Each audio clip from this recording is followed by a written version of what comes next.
Good morning students. நம்ம last class சிவிக்ஸில் understanding diversity அப்படிங்கிற lesson பார்த்துட்டு இருந்தோம். அதில் எதை பற்றி பார்த்தோம் அப்படின்னா கல்ச்சுரல் டைவர்சிட்டி பற்றி பார்த்தோம், அதாவது பண்பாட்டு பன்முகத்தன்மை பற்றி பார்த்தோம்.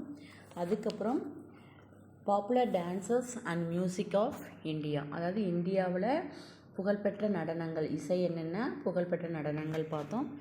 இதில் பல வகையான நடன வகைகள்லாம் பார்த்தோம். உங்களுக்கு நான் கொஸ்டின் அனுப்பியிருந்தீங்க, கொஞ்சம் பேர் எனக்கு ஆன்சர் பண்ணியிருந்தீங்க.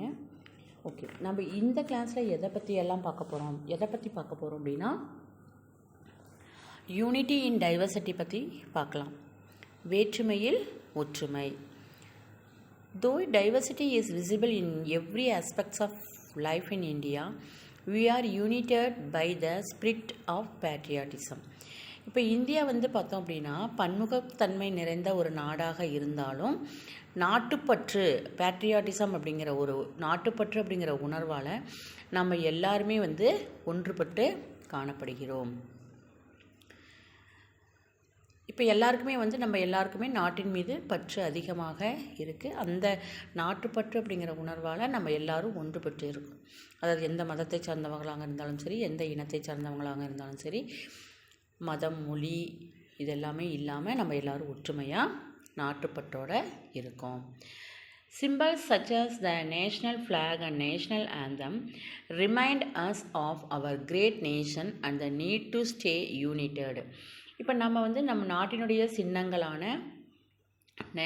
நேஷ்னல் ஃப்ளாகு, தேசிய கொடி, அதுக்கப்புறம் நேஷ்னல் ஆந்தம், தேசிய கீதம், இது எல்லாமே பார்த்தோம் அப்படின்னா நம்மளுடைய தாய்நாட்டையும் அதுக்காக நம்ம எல்லாம் எப்படி ஒன்றுபட்டு இருக்கோம் அப்படிங்கிறத முக்கியத்துவத்தை நம்மளுக்கு நினைவூட்டி கொண்டே இருக்குது.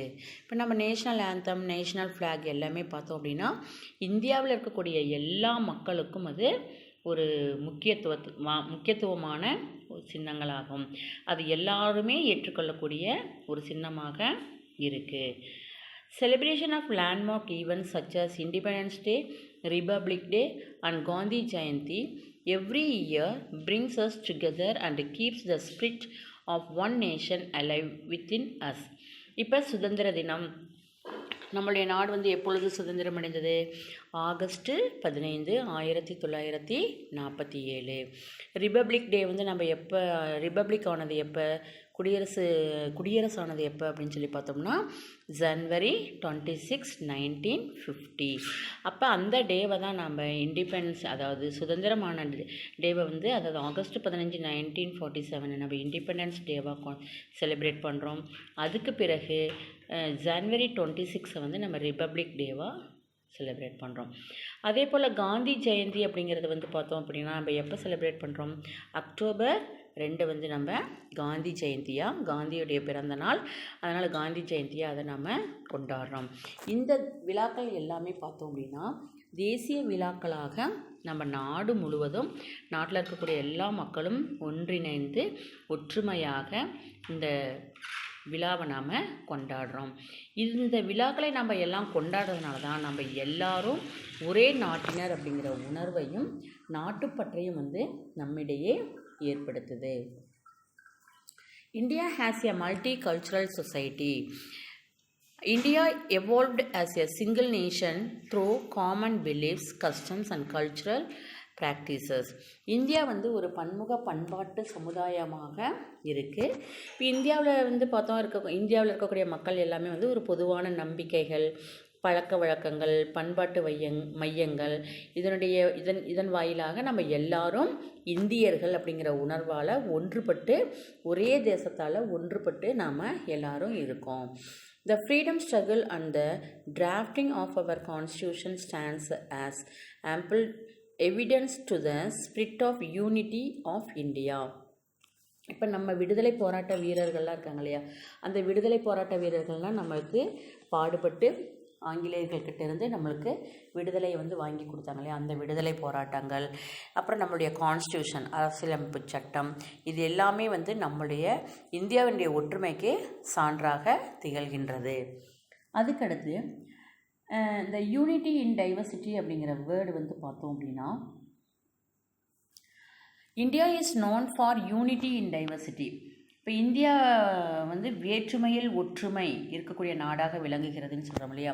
இந்த பிரேஸ் வந்து பார்த்தோம், இந்த சொற்றொடர் வந்து பார்த்தோம் அப்படின்னா எதில் வந்து இருக்குது, இடம்பெற்றிருக்கு அப்படின்னா ஜவஹர்லால் நேரு அவர், அதாவது the first prime minister of independent India, அதாவது சுதந்திர இந்தியாவின் முதல் பிரதமராக இருந்தவர் தான் யார் அப்படின்னா ஜவஹர்லால் நேரு அவர்கள். அவர் எழுதிய ஒரு புக்கு, அந்த புக்கோட பேர் என்ன அப்படின்னா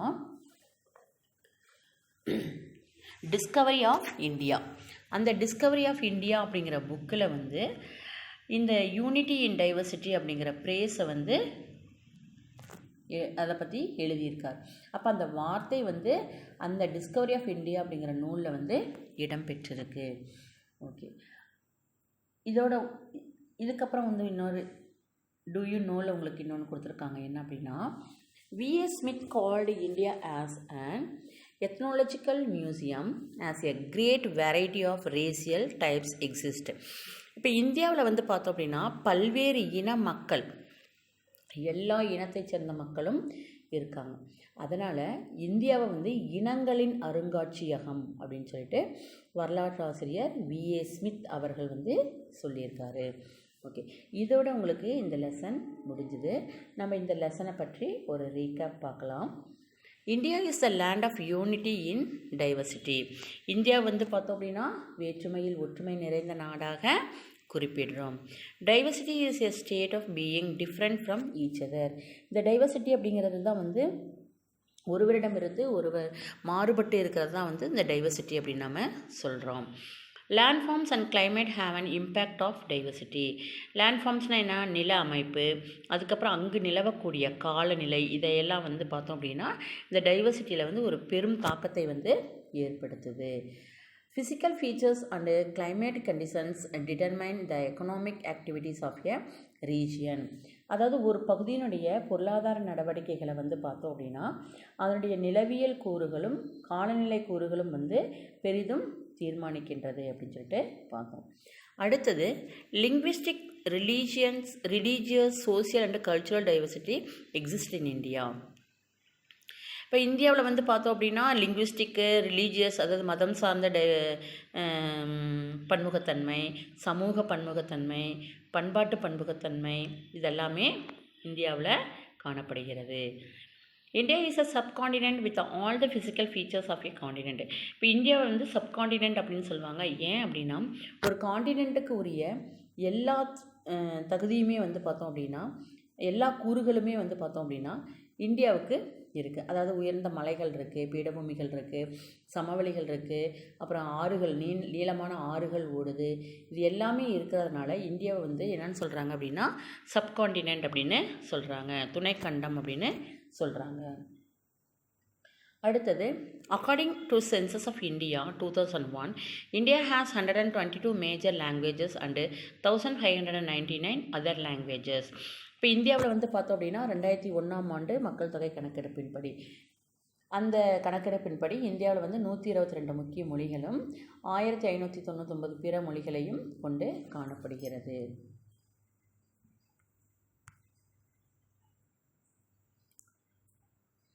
அதுக்கப்புறம் வந்து பார்த்தோம் அப்படின்னா இந்தியாவில் வந்து பல்வேறு வகையான இசை, அதுக்கப்புறம் பல்வேறு வகையான நாட்டுப்புற நடனங்கள், இது எல்லாமே வந்து பார்த்தோம் அப்படின்னா நம்மளுடைய பண்பாட்டு பன்முகத்தன்மையை வந்து பறைசாற்றக்கூடியதாக இருக்குது.